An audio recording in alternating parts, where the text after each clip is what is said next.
Hello everyone, the name is Victor and this is Forest for Thought. In today's video we will be exploring giftedness and what it means to be gifted. Now, most people don't like the term gifted.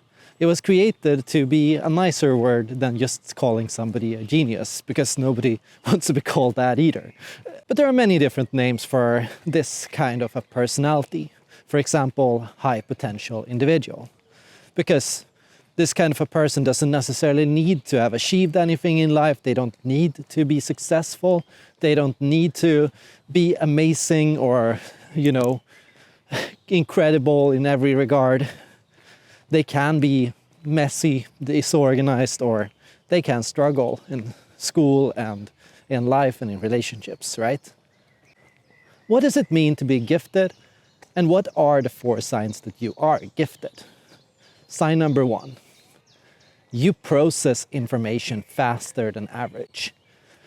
Okay, most people that are gifted show a higher level of speed in learning, reading, and gathering information. They think faster, they make decisions faster, they see things faster, they spot and they understand instructions more quickly than average. And so you'll see that even as kids in school, they'll finish their school assignment first or quickly. Or you'll see that they always seem to know what to say or to answer back in a conversation.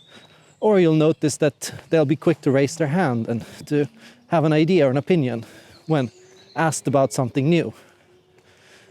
These are all signs of thinking faster, and these are all signs of having a mind that works at a higher capacity than average.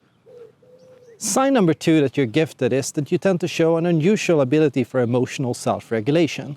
And what do I mean with this? I mean, you have a capacity to, when angry or when upset or when sad about something, to manage your own emotions effectively. And this is something that can be observed even in kids.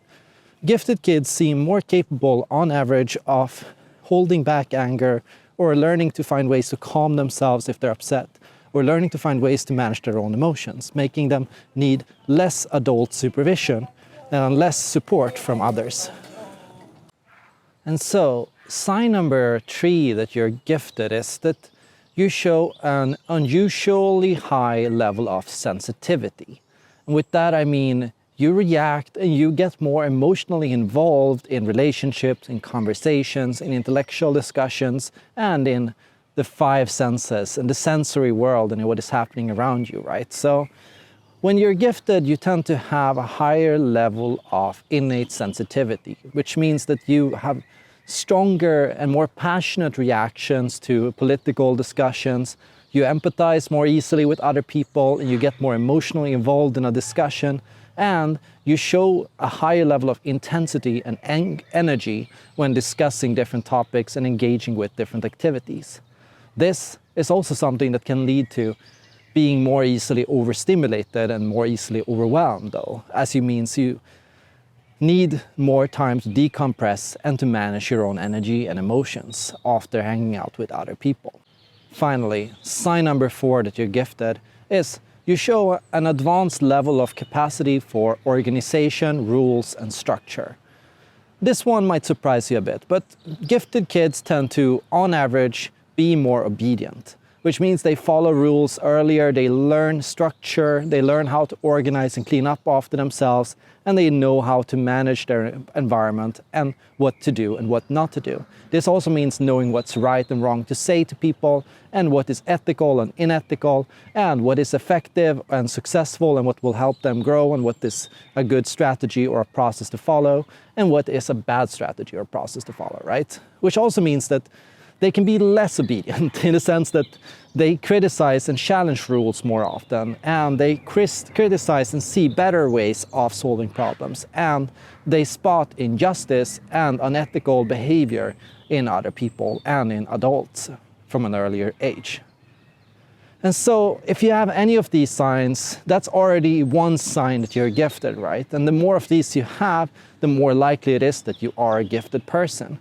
But everyone can be gifted to certain levels and in certain areas, and everyone has their own unique things. So my question for you is, To which extent do you identify as gifted, and in what areas, in what environments, and what situations do you feel that your giftedness comes off the most? Thank you so much for watching and for being a part of this conversation with me.